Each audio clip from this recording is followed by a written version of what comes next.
छूलो आसमान के सह प्रायोजक हैं agriculture insurance company of India limited. संपन्न भारत की पहचान, बीमित फसल, खुशहाल किसान।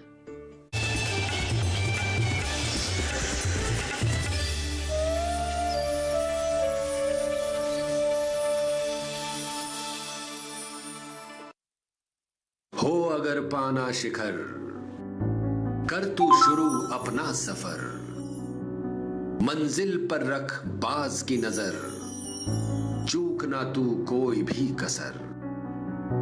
हो नदी गहरी या हो लहरें बेमिसाल, हौसलों को बना लेता है नाविक अपनी पतवार। आए आंधी या आए लाख तूफान, ऊंची कर लेता है सारस अपनी उड़ान। आसानी से नहीं मिलती कोई मंजिल, कदम कदम पर संघर्ष करना पड़ता है। आसानी से नहीं बनता सपनों का घरौंदा, तिनका तिनका जोड़ना पड़ता है। करना है अगर मुट्ठी में ये जहान, भर लो तुम भी बाज सी उड़ान। पहन लो हौसला नाविक सा, छू लो तुम भी आसमान। छू लो आसमान।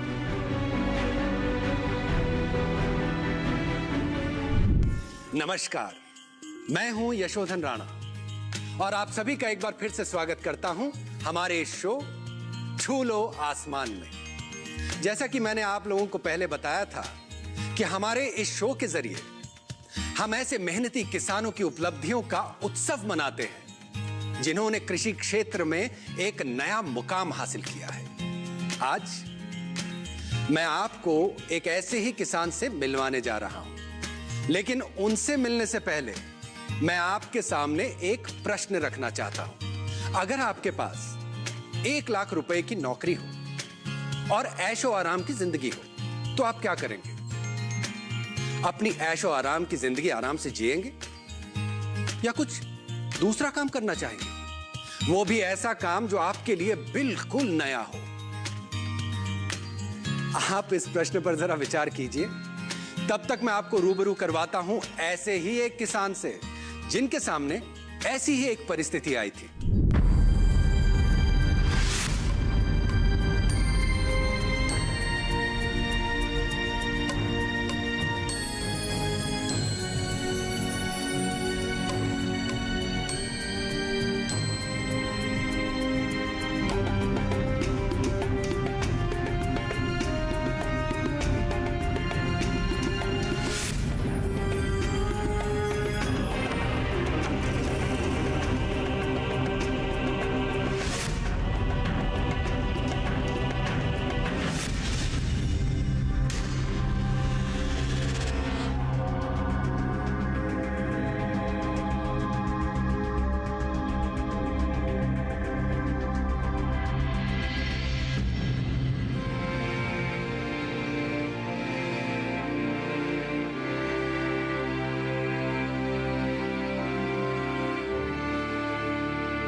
अभिषेक है, आप सोइए, मैं देखती हूँ।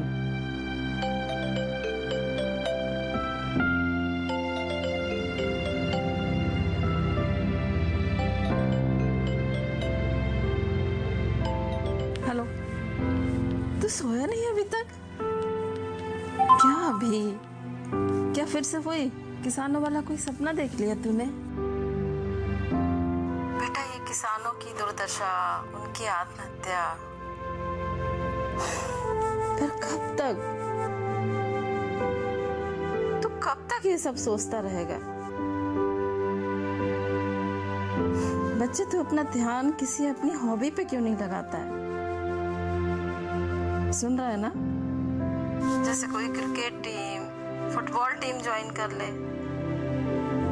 नहीं है तो कोई क्लब ही ज्वाइन कर लेना। माँ, अब चाहे मैं कोई क्लब जाऊं, क्रिकेट खेलूं या फुटबॉल खेलूं, मुझे नहीं लगता कि ये सवाल मेरा पीछा छोड़ने वाला है। माँ, आई एम वेरी टेंस्ड माँ। मुझे कुछ समझ में नहीं आ रहा कि मैं क्या करूं। प्लीज हेल्प मी माँ, प्लीज।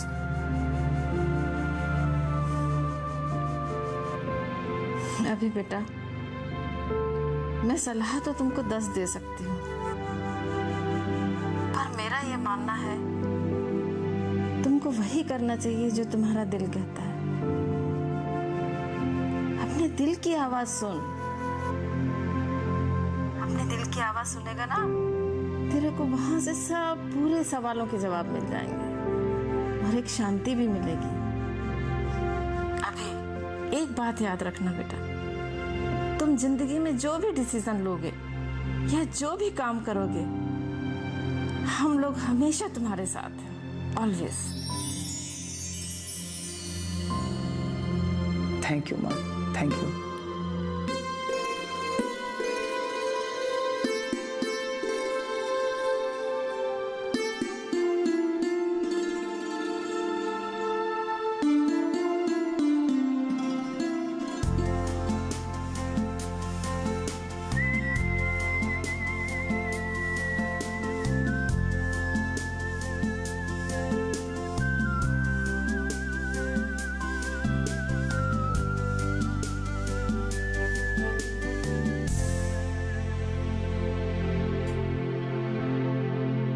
सर,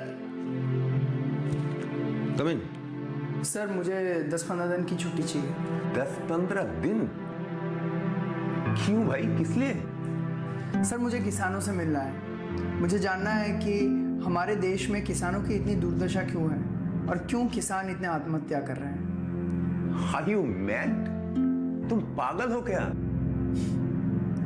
सर मैं सीरियस हूँ और मैं 10 दिन की छुट्टी पर जा रहा हूँ।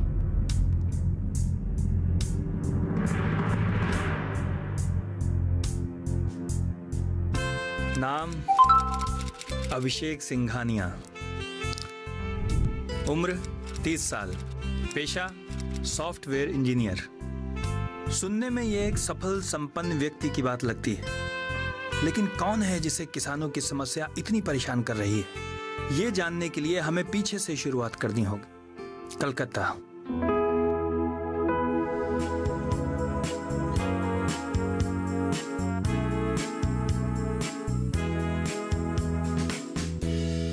कलकत्ता शहर के बेहला में एक संपन्न परिवार में अभिषेक का जन्म हुआ। पिता शिव सुंदर सिंघानिया और माता सुमन सिंघानिया, दोनों माता पिता घर का पुश्तैनी बिजनेस संभालते थे। इनके 2 बेटे रितेश और अभिषेक। अभिषेक की आरंभिक शिक्षा और पूरा स्कूल बेहला में हुआ।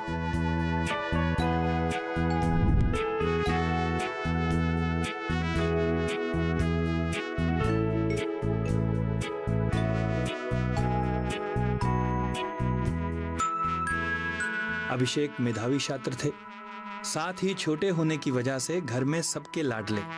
माता पिता और भाई का इनको भरपूर प्यार मिला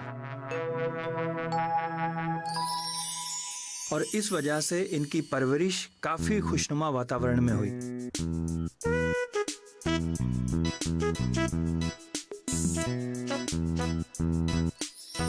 और शायद ये कारण रहा जिसकी वजह से ये अपने दिल की चीजें कर पाते थे।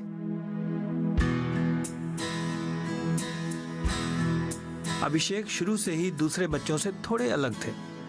उन्हें चीजों को अलग तरीके से देखने की आदत थी। फिर स्कूली शिक्षा पूरी करने के बाद बड़े भाई की सलाह पर इन्होंने JEE इंजीनियरिंग एंट्रेंस की परीक्षा पास की और फिर मद्रास IIT से सॉफ्टवेयर इंजीनियरिंग में डिग्री प्राप्त की। डिग्री के बाद कुछ समय के लिए एक बड़ी कंपनी में सॉफ्टवेयर इंजीनियर के तौर पर काम करने लगे। इंजीनियरिंग की डिग्री, अच्छी नौकरी, अच्छा वेतन, साथ ही युवा और अविवाहित।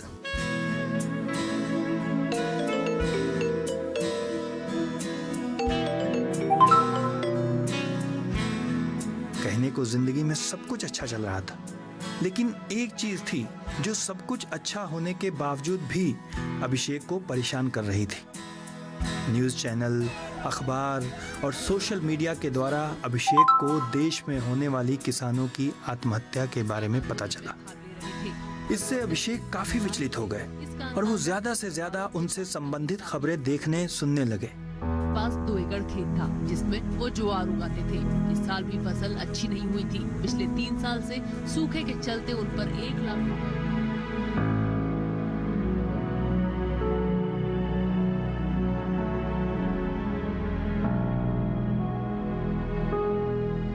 इससे उन्हें एहसास हो रहा था कि देश में किसानों की स्थिति ठीक नहीं है और कुछ किसान इससे परेशान होकर आत्महत्या कर रहे हैं। ये बात अभिषेक को चुभने लगी, विचलित करने लगी और वो परेशान हो उठे। और फिर उन्होंने सोचना शुरू किया कि देश में किसानों की स्थिति इतनी खराब क्यों है, वो आत्महत्या करने पर मजबूर क्यों हो रहे हैं। और फिर उन्होंने फैसला किया कि वो इसके सही कारण का पता लगाएंगे। ये सोचकर उन्होंने अपने काम से छुट्टी ली और निकल पड़े अपनी खोज पर।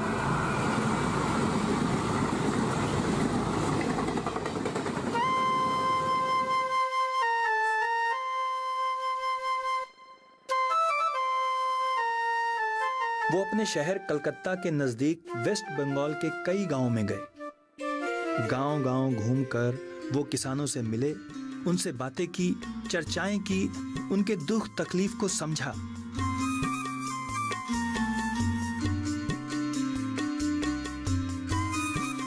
साथ ही साथ वो खड़गपुर IIT के एग्रीकल्चर के असिस्टेंट प्रोफेसर दिलीप स्वैन से मिले और इन सारी मुलाकातों, चर्चाओं के बाद उन्हें खेती, किसान और किसानों की समस्याओं के बारे में पता चला।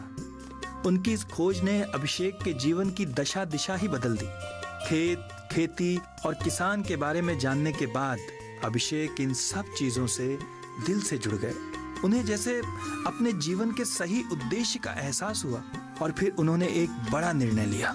उन्होंने अपने सॉफ्टवेयर इंजीनियरिंग के काम से त्यागपत्र दे दिया और निकल पड़े एक नए सफर की ओर। उन्होंने तय किया कि आगे के जीवन में वो किसान और उनकी समस्याओं के निदान के लिए काम करेंगे।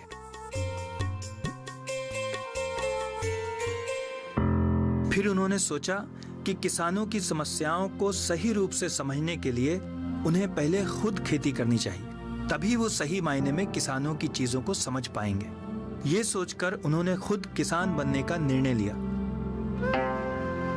लेकिन कहते हैं ना, किसी चीज को दूर से देखने और उसे करने में फर्क होता है। नदी को दूर से देखने पर आपके अंदर का कलाकार, कवि, चित्रकार जाग सकता है, या फिर नदी का दृश्य आपको रुमानी कर सकता है, या फिर सेल्फी लेने की ललक जागती है।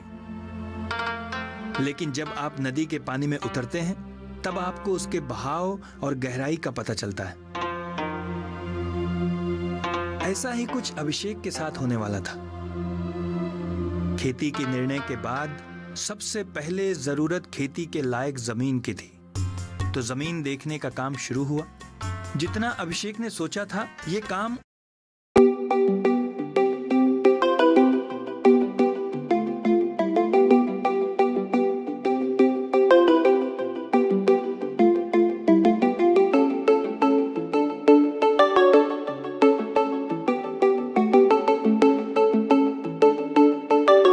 उसे कहीं ज्यादा कठिन साबित हुआ। हाथ में पैसा होते हुए भी खेती लायक कहीं जमीन मिल नहीं पा रही थी। कभी जमीन पसंद नहीं आती तो कभी जमीन वाला भाव बहुत ज्यादा लगाता, कभी किसी जमीन के पेपर सही नहीं होते तो कभी बिचौलियों के लोभ की वजह से बात नहीं बन पाती। महीनों ये सिलसिला चलता रहा। रोज अभिषेक घर से निकल जाते और दूर दूर जाकर खेती के लिए जमीन ढूंढते, लेकिन उन्हें खेती लायक मन मुताबिक जमीन नहीं मिल पा रही थी। ये सब देखते हुए अभिषेक के एक मौसाजी सामने आए। पूरा क्रेडिट आप लोगों को देना चाहता हूं, आप इसमें जा रहे हो। और फिर उनकी मदद से अभिषेक को जमीन मिली। जमीन मिल गई तो अब उसे खेती लायक बनाने के लिए जमीन की बाउंड्री करने के लिए मजदूरों की आवश्यकता हुई। आईटी का काम करते हुए अभिषेक ने जीवन में कभी सोचा ही नहीं होगा कि देश में इतनी बेरोजगारी होने के बावजूद मजदूर मिलना कठिन होगा। जब आसानी से मजदूर नहीं मिले तो वो खुद मजदूर ढूंढने उनके घर तक पहुंच गए, लेकिन फिर भी ये आसान नहीं था।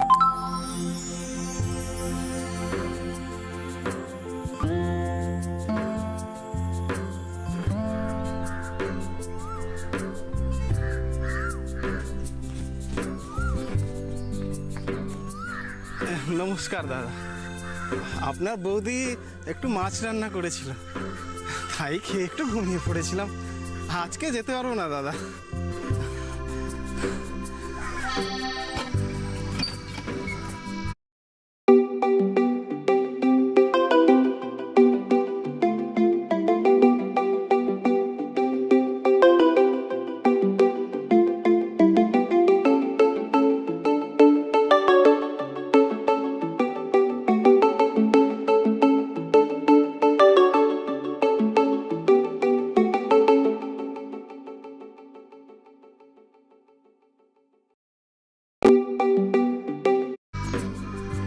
ও তো বাড়িতে নেই।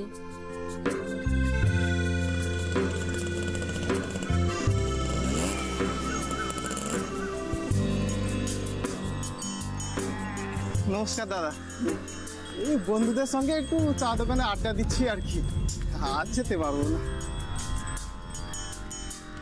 गोपाल मेरे भाई, देखो देखो सुनो, मैं तुमको चाय सिंघाड़ा मात सब दूंगा, तुम जो मांगोगे वो दूंगा, किंतु प्लीज मेरे साथ काम पे चलो, तुम्हारी वजह से मेरा काम रुका हुआ है, प्लीज। बहुत मशक्कत और हाथ पैर जोड़कर अभिषेक ने मजदूरों की व्यवस्था की, लेकिन ये काफी नहीं था।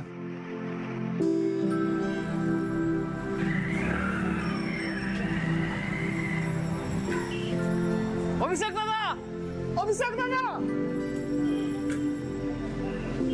अभिषेक दादा, अभिषेक दादा। अरे गोपाल क्या हुआ? আরে তুমি তো একটা বোকা, তুমি তো ওই ইলেকট্রিশিয়ান ঠিক করেছিলে না, ও টাকা তার নিয়ে পালিয়ে গেছে। मजदूर मिले तो एक इलेक्ट्रिशियन सामान और पैसा लेकर भाग गया।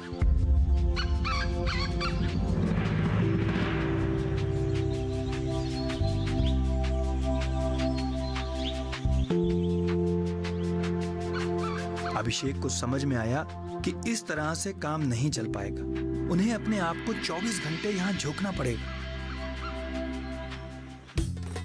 और फिर अभिषेक ने उस जमीन पर एक छोटी सी कुटिया बनाई और आगे महीनों तक बिना सुविधा के उस कुटिया में रहकर खेती का काम करने लगे।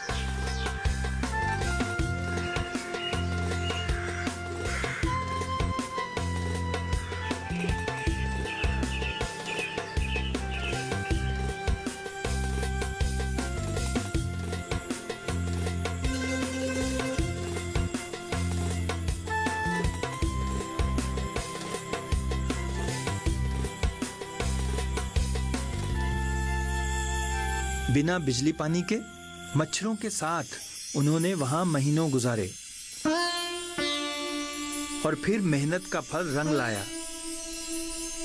अभिषेक के खेत बागान बनकर तैयार हो गए और फसल निकल आई अपने रोपे बीज से। फसल को पैदा होते देखना ठीक वैसा ही अनुभव है जैसा एक माँ बच्चे को जन्म देती है। ये अभिषेक के लिए बिल्कुल नया और अद्भुत अनुभव था। उनका प्रयास सफल रहा,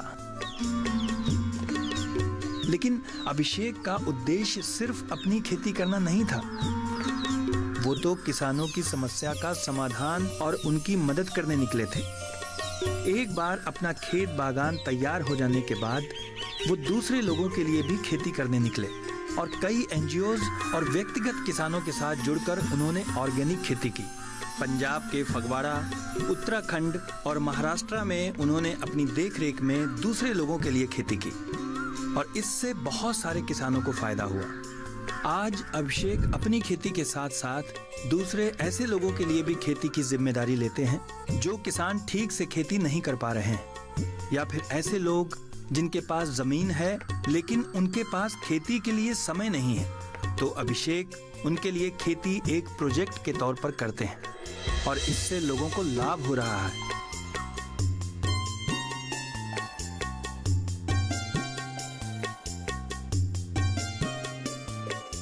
आज बहुत सारे किसान खेती छोड़कर शहरों में मजदूरी करने जाते हैं या छोटी मोटी नौकरियां करना पसंद करते हैं। ऐसे में एक सॉफ्टवेयर इंजीनियर अच्छी नौकरी, अच्छा वेतन छोड़कर शहर से खेत खलियान के लिए गांव लौटता है। तो ये देखकर उम्मीद जागती है कि हमारे देश की कृषि का भविष्य उज्जवल है। ऐसे लोग, ऐसे युवा जो कृषि को अपना व्यवसाय बनाना चाहते हैं, उनके लिए अभिषेक सिंघानिया प्रेरणा और आदर्श है। अद्भुत, अविश्वसनीय। अभिषेक सिंघानिया का जीवन सचमुच प्रशंसनीय है।